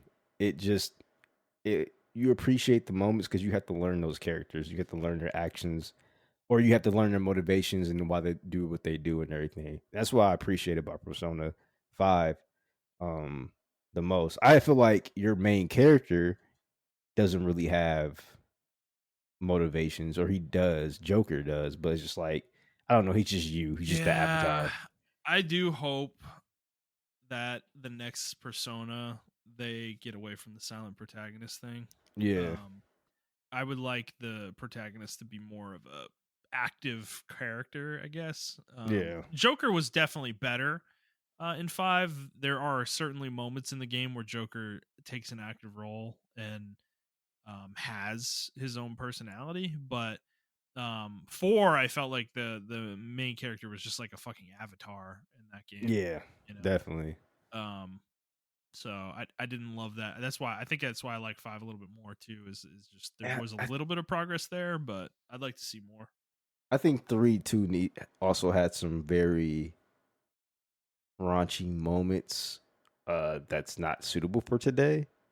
I can't remember what because that's been so fucking long since I played that Well, game. 3 is the one where they shoot themselves in the head Oh yeah, they need to keep that to shit. They bring need to their keep that. personas out, isn't it? Yeah, they need to keep that. I'm sorry, but they have to keep that. That's awesome, If, dude. if Yeah. they change that, I think a lot of people will get upset. But I understand why they would change it because I think I don't think they need to change that. I don't I know. yeah, you're right. I Like don't think they the need to change it. Fox News types would get upset about that, I'm Oh sure. yeah, But you know, yeah. I think more of the left leaning side of stuff would get upset about that, in my opinion. I think mhm. Twitter is gonna like Oh, take it to true. I didn't even think about the gun thing. Yeah. yeah, the gun thing and like the suicide thing. It's like a suicide thing. So it's like they're gonna like it's gonna be bad. But I don't know. Uh I am looking forward to a remake though. That would be cool. And people can go back and play it. I mean, Persona 5 obviously is kicked off and made a whole new fan base, and people want to go back and play these games and stuff like that. And they're locked. I think they should remake the first Persona. That's what I think they should do. I just go back and remake that game, in I my mean, maybe opinion. that's the idea. I mean, fucking Capcom's doing it with Resident Evil, so Yeah. I could see it. I mean, yeah, like I said, I've never played 3. I came in on 4, and I never went backwards and played any of these. And I heard 3 in particular is actually really good. Um, It's dated, but compared, it is. The story is really good. yeah. So I'd certainly love to see a remake for sure, and I think it would clean up the issues they've had with porting this game in the past because there's 2 different versions of the game. Picking which one to port because both versions have their pros and cons. And you're not going to satisfy everybody by porting either one. So I think this game more than any other in the series probably does need a remake at some point. Yeah. All right, well, let's move on to our final story, and one Montrell is probably super excited about. It We happened got today too. Yeah, it did happen today. From Software dropped a new Armored Core 6 trailer, and we got a release date. It's coming on August 25th this year. Um, yeah, I mean, Montreal, take it away, man. I I don't even know what to say. I was not expecting this game this year. I know there was a rumor, I Me think a either. couple episodes ago, that said that was supposed to come out this year in fall. Mhm. Well, I guess technically this is around fall. Um, Mhm. but I didn't expect it to come out this year. I thought it was gonna come out next year or maybe even 2025. Yeah. Because I think we had a discussion about that, and I was like, 2025 for sure. They're still working on Elden Ring. Yeah, I Uh, mean, Elden Ring me, just came out a year, like not even a year and a half ago. So yeah. So for them to be cooking this up, I, bro, that man is a madman. Like Miyazaki's a fucking madman, bro. Like I don't know. Maybe they had. I know. From Software has a B team, but maybe this was they they're might have a cooking up. C team, dude. They might have a C team now too. That's what I'm Yeah, saying. that's true. I don't know if they're just A and B. Like, Yeah, but because maybe this was the Sekiro team making this game. I don't know, dude. Like, yeah, who that's knows? true. I Um, mean, for them to be cooking this up and then like, well, we're going to be releasing this because Elden Ring came out last year, right? Yeah, that came yeah, out last year, and then this is February. coming out this year. Yeah. Um, I think it's good. I think you already have a core fan base now. Uh, this will get a lot more people into Armored Core. I'm thinking this one's going to be a little bit more. This one looks a little bit more adventure type. Yeah. Previous Armored Cores were mission based. From the trailer, it looked like this is almost an adventure type Armored Core, Yeah. which I'm actually all for. Like that's cool. Yeah. But it looks like it still has the customization that you have in the older Armored Cores. Well, yeah, I'm different actually hoping, different mechs you can make. Yeah. yeah, and I know this would be a super huge hot take. I'm older now, y'all, so take this with a grain. Take my take with a grain of salt from an older gamer. As much as I love the customization and all the key aspects of old Armored Core, I think they should casualize some of the shit. Mhm. Um, because it is gonna suck playing this game. Because you're a mercenary. If you're playing the mercenary still, um, and you lose a mission, you're gonna lose money, and it's gonna be fucking rough. Like people are gonna die, and it's just gonna be fucking rough, bro. I can't. Well, dude, it's an interesting point what they decided to do here because they're a much different company from the last time they released an Armored Core game. You know, Yeah, they're way more in the spotlight. Like people are watching them. They have a huge fan base. yeah, Obviously, coming off Elden Ring, I mean, they've got more eyes on them than they ever have. I yes, don't like, dude. Yeah, it's gonna be interesting to see how this game comes out and is received. You know, yeah. um, I'm really. I think there are still, even though people like Armored Core people have been telling people this is not Dark Souls. I think there are still people that out there thinking this is going to be Dark Souls of robots. yeah. Um, and it's not. I'm telling y'all, 100% is not. Now, as far as difficulty, yes. The Well, they've skill. been telling people that too, by the way, that it's not Dark Souls. It's Oh, not they going to they play like have. Dark Souls. Yeah, Yeah, they yeah, have. They've been making that clear. Yeah. yeah. Like this is not Dark Souls at all. It's not going to play anything like Dark Souls. Um, it's not going to play anything like any other mech. The only mech game I can say it's close to is Deus Ex. Not Deus Ex, but Uh, what Damon Damon X Machina. Yeah. Damon Ex Machina. But even that is casual, is a casualized version of what Armored Core is. Yeah. I explained it a couple episodes. Y'all can find it or whatever. Yeah, But but like this I won't was, be like Zone of the Enders yeah, this is not style. Yeah. zone. It won't be Zone Ender style either. It's almost like Ace Combat meets Zone of Enders meets Yeah. fucking Naming Ex Machina, um that type of thing. But you also have to manage your money because you are in a mercenary group, so you have to pick up jobs to get better weapons, to get better loadouts, and everything of that nature, Nice, like dude. custom robo. Yeah. I don't know if you guys, I mean, you play custom robo. It's almost Absolutely. like that, but like times a million. Like it's a harder Right, version you of have to that like game. I mean, you have money. You have to spend money on fucking bullets and Exactly. ammunition Yeah. and shit. Yep. But dude, no, I mean the game like so this gameplay looks sick. But dude, like man, they got fucking beam swords and shit, dude, bro. This is I've Yeah. I never mean, really played Armored Core, and I don't know why. I feel like I would really fucking like this series.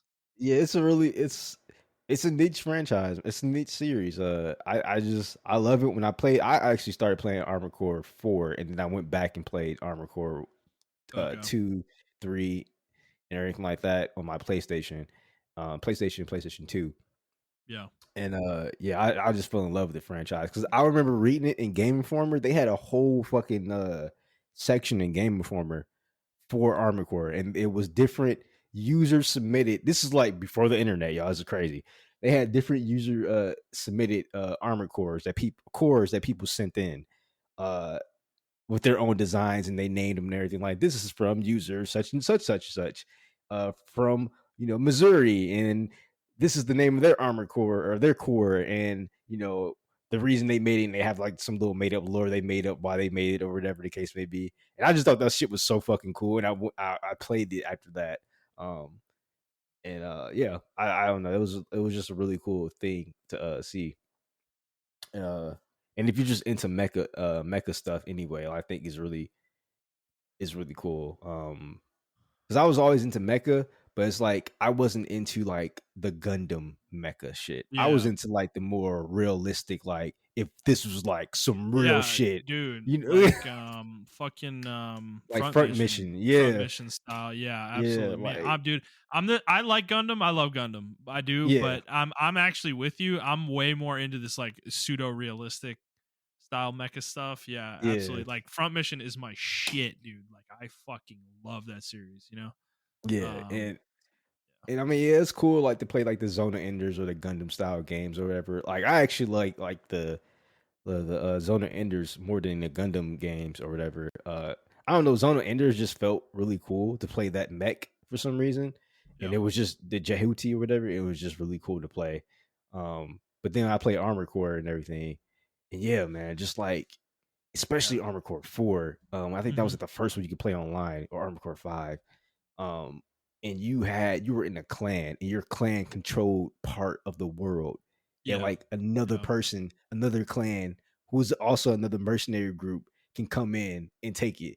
And if you guys are present, like your AI, if you guys weren't present, your AI, it'll be an AI version of your mech, and they'll fight that version. But yeah, if you guys were yeah, present, you'll get a notification like, "Hey, somebody's invading your territory right now," and it'll put you 3v3 with them or whatever. oh, And that yeah, I that's just sick, dude. I just thought that shit was so fucking cool. So yeah, I Well, just fell in love with it. yeah, this is coming out on PC too. I'm kind of hoping it has crossplay, and maybe we could convince some of our friends to play. I'm gonna play it first. I'm gonna play it first before I even do anything because I don't. I mean, it would be pretty sick, man, to have like our Yeah, little company, where you know. But yeah. I don't know. But did you ever have you ever heard of Mech Warrior, the Mech Warrior games? Oh fuck yeah! Yeah, That's the okay. other one I was trying to Yeah, that's the remember. I other couldn't one. Yeah, remember. yeah, that's Yeah. the other one. I never played those, but my brother was super into them when we were Oh my younger, god, and I bro! would watch him play that shit, dude. And oh my fucking god, bro! Like Mech Warrior was the shit, you know? You know how I got into Mech Warrior? Fucking G4. They always had tournaments on it on G4. Oh yeah, And, yeah, and I got into it through that. I love fucking Mech Warrior. Like my PC, that was the reason like I built my very first PC when I was super young. And it was because I wanted to play Mech Warrior, but my family PC was fucking trash. I'm like, this shit yeah, I can't yeah. fucking run Mech Warrior. I had the fucking the pilot joystick that you get for Oh like yeah, actual yep, simulations. I had yep. that for Mech Warrior and Yeah, my brother everything. did too, man. I remember it, dude. It was awesome. And the like commander of the company would talk shit to you when you're Yeah, fucking man. like Yeah, doing the that intro mission, like walk forward, fucking shithead, or whatever he'd say. Like, and you'd yeah, like you'd like walk forward and like you'd fuck it up, and he would call you out on it. You know? yeah. That's actually a really good comparison. I think Mech Warrior uh Armored Core are very similar. I think Mech Warrior is just the Western version of Armored Core, and Armored Core is just the Eastern version of Mech Warrior. If that makes any Yeah, sense. Like yeah, they're both mechs within their respective realms or whatever. But the same premise is there. Like if your part gets destroyed in Mech Warrior, you have to take it back to the shop, get it repaired for money, or you have to use a Rika part, go do some missions to get the money back up to repair the part that you had, or whatever the case may be. yep, And then you yep, can go online with it, play capture the flag, and whatever the case may be. But if your mech got destroyed, your mech got destroyed. So in certain modes or whatever. But yeah, I've always been like a big, and I got so upset when that franchise or that not franchise, but that genre just died in gaming. And it's like a yeah. lost genre that no one remembers. Oh, Like yeah, man. only people that remember that type of stuff is like a really small niche. And if you do mention Mecha, everybody instantly goes to like, Yeah, the Gundam games or something like that. And I'm like, those games are good, but like I'm talking about like even when Mech Warrior Assault came on fucking Xbox, I was like, man, like, and it was the controls are a lot better and shit. I was like, oh, and that game just died on Xbox. I was so upset, man. Well, Ah, dude, yeah, Mech Warrior, died as a franchise, and yeah. then it got sold, and I mean, it's weird because it's still around today. Um, there is a mech. I believe there is a Mech Warrior 5. Like that is an actual game that came out. And then there were like these tactical games that came out. These like competitive tactical games. Hmm. There was like It a was turn-based one that was on PC few years ago that I never actually played. it was one Um, on Steam that I was like really into for a hot minute. It came out. yeah, It was made by an indie developer and they made it. And it was actually really fucking good. But I just stopped playing it for some reason. trying to remember what the name of it was. Well, because there was a turn-based one where you would do turn-based stuff with a squad of mechs, and you were like a mercenary company, and you had to pay for them and like upkeep them and all this shit and customize them. Um, Yeah. why am I forgetting the name of it so hard? I was like really excited about this game, and I fucking never played it, but I can't find it right now. But Oh, so the one I'm thinking of, it's called Hawken. That was like it was supposed to be like the that spiritual sounds successor familiar. to Yeah. Mech Warrior. What is the board game? What's the board game called? Let me Oh my god, dude.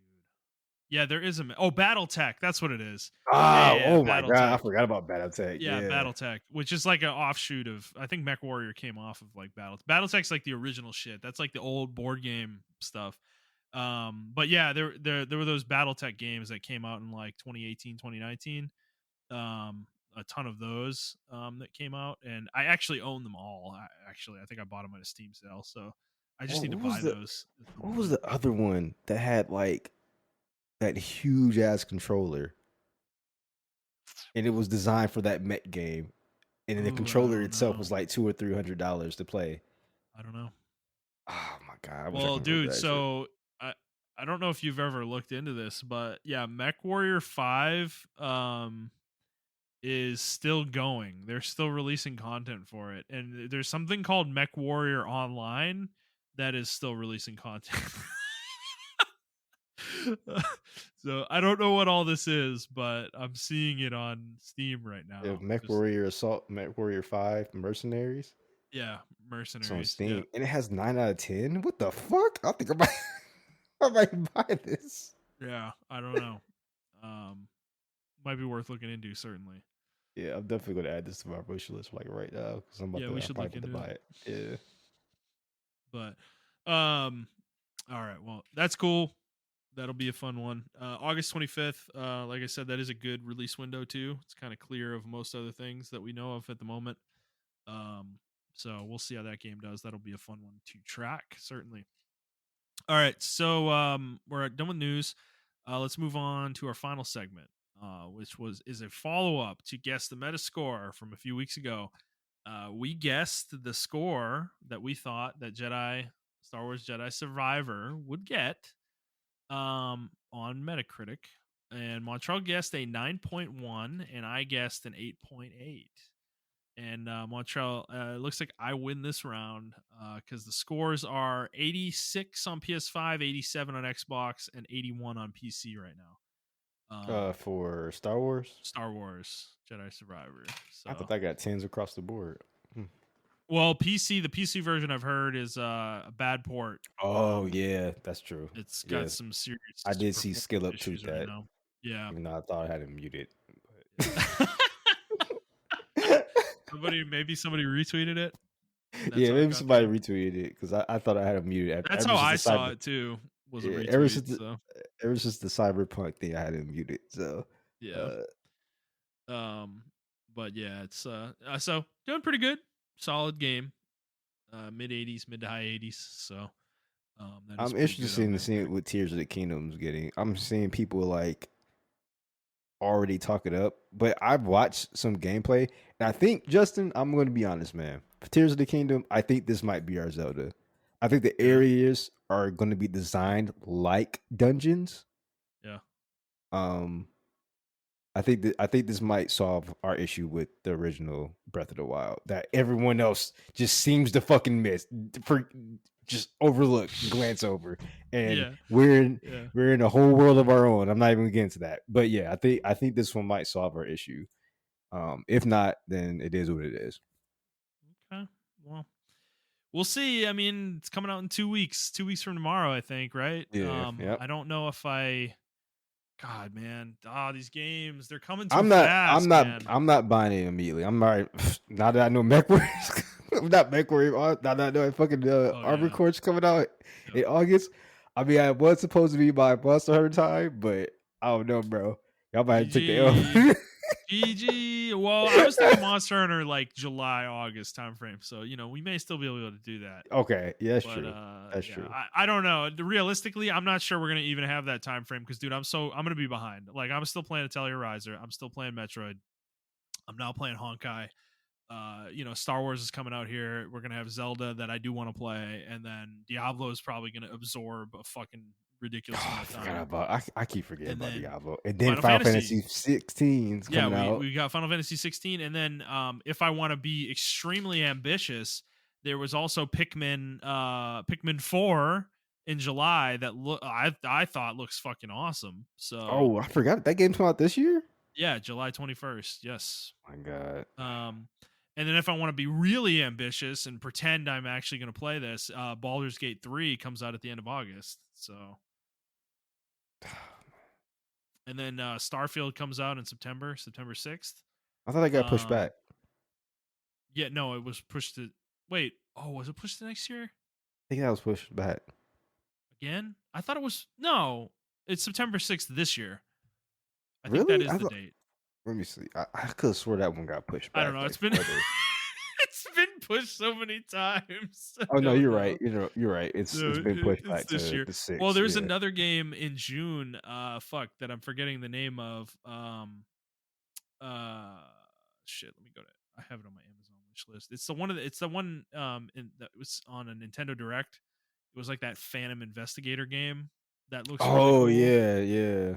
I think it's like what is it? Rain Code. Yeah, Master Detective Archives Rain Code. That one looks really cool, and I kind of want to play that too. And that's in June. I think June 30th is the tentative release date for that one right now. So I'm like, bro, too many games. There's so many games I just want to play. This is why I wish I was a. People think I'm gonna be a millionaire or billionaire for like to get the cool cars and all the women. No, bro. I just No, want to bro. play video games. I just want to. I want to. No, I'm the same way. I literally want money so I don't have to work, so I have time to play these games. That's like literally my ambition in life. Is Exactly. I want a fuck ton of money so I don't have to waste 40 hours of my fucking life every week or more. Exactly. I Like could just fucking play different games, man. yeah, Because there's so yeah. many indie games and like smaller games I just want to play, man. I just Bro. Montreal, that's why we gotta put the effort in, man. We gotta push on this shit, on this show. We gotta make this show big, and then this will be our job, man. We can play all the games we could ever want, yeah, that's true. uh man, it's a nice stream. We'll keep trying, guys. We'll keep trying. Actually, though, we did have a nice the Honkai stuff, man. One of our episodes fucking like blew up this Yeah, I past hope week. you new So Honkai listeners are like this episode and how Justin went in depth on Honkai. He's actually a huge Genshin Impact fan as well. So yeah, man. uh, You want listen to his deep previous episodes. analysis? This is your Yeah. podcast, all right? Deep game analysis. This is it. Well, yeah, we actually had 2 more listens during this episode, so it is now tied for our all-time high. Which one was our Downloads. all-time high? The three houses Neo one? 2. No, Neo Neo 2. 2? Oh Neo my 2. god. Dude, no, you know what's hilarious about that episode? Because I remember that was the time, that was COVID, I believe. It was 2020. And I played the first 3 chapters of Neo 2. And that was when I got like super fucking sick, like bedridden for Mhm. like an entire weekend. And I didn't play Neo 2 again for like a half year to a year after that. After that episode. That's just so funny about that one. Because it's like Neo 2 impressions, and then you don't hear about Neo 2 again for like a fucking year. But yeah, it's funny stuff. So, All right. Well, as Montrell said, if you are a new listener, happen to be a new listener, and you enjoyed that Honkai coverage, I will be playing the game some more. Certainly, so I'll have some more thoughts probably next week. But just in general, if you want deep gameplay analysis, this is your show. We talk about the games we play more than anything else on this show. As much as we cover news, like we probably spend an hour every week talking about the fucking games we're playing. So that's what you should be here for. Yeah, All and right. if y'all Yeah, have any suggestions on games we should play that y'all want like a deep analysis on, I would actually go absolutely. my way to play them. Like I would stop everything. Well, oh, this person suggested this to me. I'm gonna go out my way and play it. Like I Yeah. was suggested to play Trails Mhm. of the Blue Steel or Black Trails Steel, of Cold Steel. Yes. Cold I Steel. want Yeah, Trails of I Cold want to Steel. play those too. Dude, that's the thing. Man, if we had if like this was like full time for us, I mean, there's so Yeah, many other things we could do, right? With like that kind of like take ideas from the audience, like games they want us to cover. I would actually do like episodes dedicated to specific games, yeah, um, exactly. things like that, like 2 hours or something on a specific game where we just like deep dive on it, give our thoughts on it. So I'd love to do that kind of stuff. Maybe we'll figure it Because out. Me and Munch are I trying just to figure it out, but yeah, I just think if we were like if we were big, right? I think our analysis on Tales of Arise was so fucking hilarious because we were like up in the clouds, and then by the end of the game, we're like, "Yeah, man, we don't know about this, guys. I don't know." no, it was so, dude. It was even worse. I was so negative at the end. I was like, bro, God, I'm just avoiding combat. I don't even want to fight battles anymore. It takes like 15 minutes to kill one guy. Like it was, I was so miserable with that game. And then like the story, man, like, it was just so It much, just man. nosedive. It was just a Yeah, total nosedive with that game. But no, if you want the funniest review we've ever done on a game, it's Kingdom Hearts 3. To this day, still to this day, that is our third episode we ever did. And yeah, yeah, it was literally a pure 3 hour screaming fest between me and Montreal just yelling about Kingdom Hearts 3. And it is there for all of you as a component of history. Okay, you cannot tell me that game, don't tell me Remind, like, oh, it's always been fine. No, bro, it wasn't fine. yeah, Okay. yeah. Even I I even changed my mind on Kingdom Hearts 3 as far as the combat, but I actually went back and listened to that episode other day while I was doing some work. Oh And I yeah. was just like, yeah, man, that all that shit is still valid. Like a lot of that Yeah. shit is still valid and the combat was changed, but they changed the stuff that we complained about as far as the combat or whatever. But everything else, like the story and everything, that Remind didn't change that shit. Remind, I would tell you this, and for every listener or whatever, if you haven't played Remind, it only changes the last 5 hours of the game. It puts more context into those last Yeah. 5 hours. I know what That's part you're it. talking about too. It's the Yep. part, after all the worlds. Yep. Exactly. That's what it gives context for. Everything that happens in the world still happens. So Yeah. Pretty much. that's my understanding of Remind, at least. I haven't played it, so But you know what? That's it. I know we're about to close out. Kingdom Hearts 2 kind of does the same shit. And I didn't notice it until it was one part where Axel was chasing Sora around, or one of the other organization members chasing Sora around. And they're like, oh, we're just going to let him do what he wants to do. And I'm like, holy fuck, they did it in here too. But it was faster in Kingdom Hearts 2. It wasn't as apparent. I mean, I don't know. well, also Like, there was it I was feel more like, mystery. yeah, they weren't wrapping up threads in Kingdom Hearts 2, so there wasn't this sense of like shitty resolution, like Yeah, that's like true. Kingdom Hearts 3 like completed all these story arcs in a really unsatisfying way. Yeah, that's true. That's true. So yeah, I don't yeah. But it's all Yeah. good. It's all But yeah, go back and listen to our previous episodes, guys. I think they're long winded, but it's because we just do a deep analysis, and then we have some short ones that are really good too. And our I think our we call them retrospective, or good. Yeah. what did we used to call those series? Reflections. Reflections. We haven't done one in a long while. Yeah, But yeah, reflections. yeah. Our Um reflection episodes are really good too. So yeah.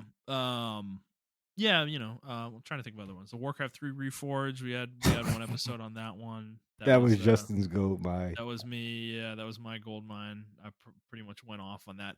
I'll actually say we did one in 2020, I think, where we did like top 10 games of the decade or Yeah. something like that. I think that was a really good one. Um, that I remember pretty fondly on that one. So, um, and then oh yeah, we we had two Ghost of Tsushima spoiler cast episodes. We split it in two because it was so long. Yeah. Yeah, I do I remember remember that. that. I remember that one. So we go deep on games, guys. We like to talk about video games. That's what we're here to do, and we will continue to do that. So, all right, Montreal, I'm going to cut us off there, and let's close the show out. So, for those of you who like this episode, please like the show, review the show, and subscribe to the show. And please share it with your friends. If you'd like to interact with us on Twitter, you can do so at iTrap for the Hokage. For Montreal, that is the number 4, not the word. I'm at Thundernut01, and the show is at The Player's Take. If you'd like to send us a question, you can do so on Twitter, or you can send us an email to theplayerstake01@gmail.com. And that is going to be it for us, guys, this week. We hope you enjoyed this episode, and we'll see you next week. Bye.